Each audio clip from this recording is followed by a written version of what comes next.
दोस्तों 2020 में एक फिल्म आई थी सड़क 2, जिसके अंदर आदित्य रॉय कपूर थे और उनका कैरेक्टर कुछ ऐसा था कि वो 2-3 बार अपना सर दीवार या कभी गाड़ी पे ऐसे ऐसे मारते हैं। अब 3 साल के बाद एक फिल्म आई है जिसका नाम है गुमराह, और उसमें एक सीन ऐसा है कि जो आदित्य रॉय कपूर है वो ज़मीन पे बैठे हुए हैं, उन्हें किसी गुंडों ने किडनैप कर लिया है और लेफ्ट साइड से एक मुक्का आता है, राइट से एक मुक्का आता है, और बस उस आदमियों के हमें चेहरे तो नहीं दिखते उन मुस्टंडों के, बट हाथ बड़े बड़े हैं। और आई एम श्योर दर्शक में बैठे कुछ लोग ये भी कह रहे होंगे कि ये भाई एक एक मुक्का मेरी ओर से भी मार दे। तो बस ये कहूँगा कि ये बयां करता है कि फिल्म गुमराह कैसी है। इससे पहले फिल्म पे बात हो, please subscribe to my channel and don't forget to press the bell icon. Hi friends, this is Mayur. You're watching me on Bollywood Plus. Today we are going to review the film Gumrah. इसे direct किया है one Vardhan Ketkar. इसकी कहानी और screen play लिखा है one mister Sumit Arora. The film stars Aditya Roy Kapur, Mrunal Thakur, Ronit Roy, Vedika Pinto. और मजे की बात यह है कि यहाँ पे एक नहीं बल्कि आपको 2 आदित्य रॉय कपूर देखने को मिलेंगे।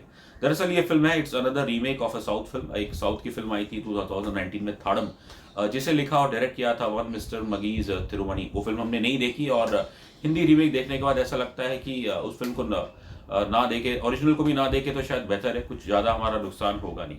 तो खैर जल्दी कहानी पे आते हैं जो गुमराह की है। कि फिल्म की शुरुआत एक बिल्कुल एक क्राइम सीन से, एक क्राइम से होती है। एक मर्डर होता है about of one gentleman called Akash. और हैरानी की बात यह है कि बिल्कुल 2 मिनट के बाद ही आपको किलर का चेहरा दिख जाता है, जो कि आदित्य रॉय कपूर है।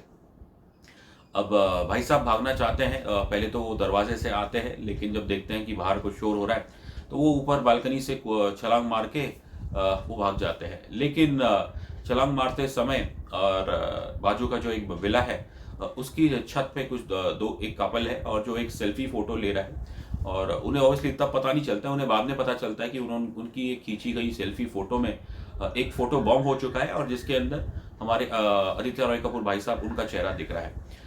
पुलिस डीसीपी धीरेन यादव, रोनित रॉय, और वो जब उनके पास ये एविडेंस आता है और वो जूम करके देखते हैं कि अरे भाई ये तो चेहरा तो बिल्कुल इस शख्स अर्जुन सहगल यानी कि आदित्य रॉय कपूर का है। और हैरानी की बात यह है कि नॉर्मली ये होता है कि जब कोई फोटो बॉम्ब करते हैं, और खासकर अगर आप डिस्टेंस से कोई फोटो बॉम्ब करते हो, तो जूम करने पे इतनी क्लैरिटी नहीं रहती। लेकिन दाद देनी पड़ेगी कि यहाँ पे जो उस कपल का मोबाइल कैमरा था, मेरे ख्याल से बहुत ही लाजवाब लेंस है। तो खैर एसीपी धीरेन इन्हें अरेस्ट कर लेते हैं और वो खुश होते हैं कि फाइनली वो he has succeeded in sending Arjun behind the bars. लेकिन 2 मिनट के बाद एक कांस्टेबल आते हैं और वो उनसे कहते हैं कि साहब ज़रा आप नीचे आइए। नीचे जाने के बाद धीरेन यादव की आंखें खुल जाती जब वो देखते हैं कि बिल्कुल अर्जुन सहगल जैसा ही एक हूबहू उनका एक हमशक्ल व्यक्ति है, जिन्हें उनके साथी ने अरेस्ट किया है। ये व्यक्ति है बेसिकली सूरज राणा, उर्फ रॉनी, जो कि एक दिल्ली में रहने वाला एक स्मॉल टाइम कॉन आर्टिस्ट है। अब ऑब्वियसली ये धीरेन यादव की दुविधा बढ़ा देता है कि अब आकाश को किसने मारा, अर्जुन या फिर इस रॉनी ने। अब इन दो अर्जुन और रॉनी का क्या रिश्ता है, ये तो खैर जब आप फिल्म देखेंगे तो आपको बेहतर पता चलेगा। बस ये कहूँगा कि इसकी कहानी में शायद एक इनिशियल प्रॉमिस है, लेकिन जिस अंदाज में ये लिखी गई है और the terrible direction and the very very mediocre performances, तो वो बिल्कुल ही दर्शक का इंटरेस्ट इसमें हार्डली कुछ रहता है। And much of the blame obviously पहला ब्लेम तो जाएगा राइटर सुमित अरोड़ा को, and then the poor direction of Vardhan Ketkar. लेकिन जो सबसे बड़ा इसके जो दोषी है, तो that is mister Aditya Roy Kapur. जो नॉर्मली ये होता है कि एक आदित्य रॉय कपूर को झेलना बड़ा मुश्किल होता है, और जब पर्दे पे 2 आ जाए तो बस ये कहूँगा कि हमारा तो सर घूमने लगा। हैरानी होती है कि डिस्पाइट इनकंसिस्टेंट परफॉर्मेंसेस इन्हें मौके कैसे मिलते हैं, और with every bad performance, every bad film, nepotism का जो क्रिटिसिज्म है वो ऑल द मोर जस्टिफाइड होता है। दोनों कैरेक्टर ऑब्वियसली भले हमशक्ल हो, और लेकिन जो रॉनी का कैरेक्टर है ऑब्वियसली इसकी एक अपनी जुबान है, दिल्ली की इसकी हैवी एक्सेंट है। और प्रॉब्लम यह है कि आई थिंक स्पेशली जो अर्ली पार्ट में जिस अंदाज में ये जो स्क्रीन प्ले चल रहा है, और दर्शक बड़े कंफ्यूज हो जाते हैं कि भाई सामने चल क्या रहा है, कि मेरे सामने कौन सा आदित्य रॉय कपूर खड़ा है। हाँ एक दिल्ली एक्सेंट है रॉनी की, लेकिन उसमें भी आदित्य रॉय कपूर इतने कंसिस्टेंट नहीं है। तो बतौर दर्शक most of the time you are confuse कि what is happening in front of you.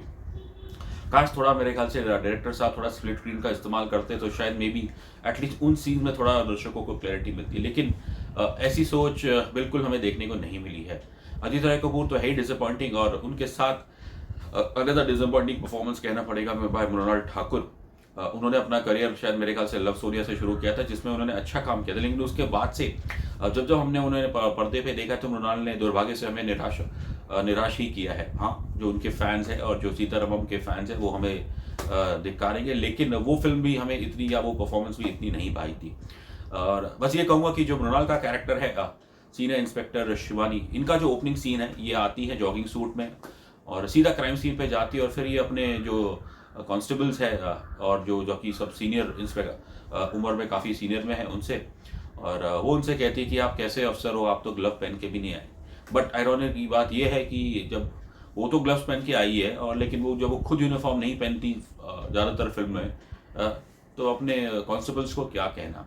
I think one of the problem with the film is की जो, और जो इसकी कहानी जैसी है कि इसके अंदर एक ईगो क्लैश है शिवानी और Dhiren Yadav, that's played by Ronit Roy, जो उनके सीनियर है। तो इनकी ईगो के क्लैश के कारण इस केस में और केओस और कंफ्यूजन बढ़ जाता है। हाँ, एंड में आज जो सारे डॉट्स है वो कनेक्ट होते हैं। पहले कुछ चीज़ें हैं जिस पे आप सवाल खड़े करते हो, एंड में जाके वो सब डॉट्स कनेक्ट होते हैं, लेकिन that's not enough to save this film, because इसकी राइटिंग डायरेक्शन इतनी एवरेज है, and the terrible performances of the lead cast वो बिल्कुल इस फिल्म में इंटरेस्ट पैदा नहीं करता है। हाँ, थोड़ा बहुत जो अच्छा काम है उसमें रोनित रॉय साहब है, he is always been a good actor, और Vedika Pinto who plays Janvi the girlfriend of Arjun Sehgal, तो उनका बस ये आई थिंक गेस्ट तो नहीं, बट ये मोरलेस एक केमियो रोल है, ये कहूँगा इट्स अ पिवटल रोल, और उस छोटे से रोल में भी वो अच्छा काम करती है। वेदिका पिंटो, उनकी जो पर्सनैलिटी बहुत ही प्लीजिंग है, शी हैज़ $1 million स्माइल, उन्होंने मतलब जो भी काम किया उसमें इम्प्रेस किया, लेकिन मैं चाहूँगा कि अब आगे जाके राइटर्स डायरेक्टर उन्हें एज ए लीड हीरोइन ही ले, उन्हें ये जो छोटे मोटे रोल है, या I think he deserves much more than that. Lead ने तो डिसअपॉइंट किया और बाकी जो कुछ सपोर्टिंग कास्ट में है, इसे एक दो बहुत ही क्रिंज वर्दी कैरेक्टर्स है, जैसे एक है रोनी का एक दोस्त, द कैरेक्टर कॉल्ड चड्डी, जैसा नाम है परफॉर्मेंस और अपीयरेंस दोनों ही वैसी है। और एक ठरकी फॉरेंसिक एक्सपर्ट है जो बस खुश होते हैं कि बस कैसे भी करके शिवानी जब उन्हें कॉल करे तो वो उनसे फ्लर्ट करने का मौका नहीं ढूंढते हैं। Overall it's very very disappointing मैं कहूँगा, not that we had much expectations, but मुझे ऐसा लगता है कि although this is a remake of of the Tamil film Thadam, जो कि हमने नहीं देखी और अब शायद देखने की ज़रूरत भी नहीं है। ये फिल्म कहती है कि ये शायद सच्ची कहानी से आधारित है या इंस्पायर्ड बाय है, लेकिन we are not really convince. हमें ऐसा लगता है कि बस यहाँ पे मे बी शायद इवन द ओरिजिनल राइटर उन्होंने भी कोई या फिर सुमित अरोड़ा या फिर वर्धन केटकर, इन्होंने बस कुछ आर्टिकल्स पढ़े होंगे अबाउट क्राइम्स इन्वॉल्विंग ट्विन्स, और उससे इंस्पिरेशन लेके थड़म बनाई है। इतना कहूँगा कि भले थाड़म की कहानी शायद थोड़ी नई लगे, लेकिन वो इतनी भी शायद नई नहीं है, क्योंकि जब बात आती है टैग टीम फीचरिंग ट्विन्स, तो ये कॉन्सेप्ट तो हम 2013 में एक बॉलीवुड की ब्लॉकबस्टर फिल्म आई थी उस पर देख ही चुके हैं। जाहिर है उसका नाम लेने की ज़रूरत नहीं है, जो दर्शक हमारे काफ़ी समझदार है वो समझ गए हों कि हम किसकी बात कर रहे हैं। ओवरऑल कहूँगा कि गुमराह ने बिल्कुल ये फिल्म ऐसी है कि आप ऑडियंस को बिल्कुल गुमराह नहीं कर सकते। थोड़ा बहुत टेक्निकली ठीक है, बैकग्राउंड स्कोर कुछ जगह पे अच्छा है, लेकिन इसके गाने जिसके अंदर बहुत सारे म्यूजिशियंस का क्रेडिट है, कोई ऐसे एक भी गाना मेरे ख्याल से खास नहीं है। Cinema largely the film is short in indoor action है इसके अंदर, because obviously it's investigating a murder, और सो आई थिंक टेक्निकली भी मतलब इतनी कुछ खास नहीं है, बट खैर टेक्निकली तो सेकेंडरी होता है। जब पहले ही कहानी में कुछ दम नहीं हो, आपके लीड एक्टर्स परफॉर्म ना करे, तो फिर ये चीज़ें बस कॉस्मेटिक रह जाती है। बस इतना कहूँगा कि आदित्य रॉय कपूर, मृणाल ठाकुर, इन दोनों को बहुत ही seriously they have to introspect, इन्हें अपनी परफॉर्मेंसेस में बहुत इंप्रूवमेंट लानी पड़ेगी। एंड रेटिंग का बस ये कहूँगा कि अगर हमने इस फिल्म को 1 से भी ज़्यादा स्टार दिया, तो वो तो दैट विल बी अकेन, वो तो ऐसा होगा कि जैसे हम ऑडियंस को गुमराह कर रहे हैं। लेकिन आज के दर्शक, खासकर 2023 की जो दर्शक है, आप उन्हें ऐसी फिल्म बना के गुमराह नहीं कर सकते।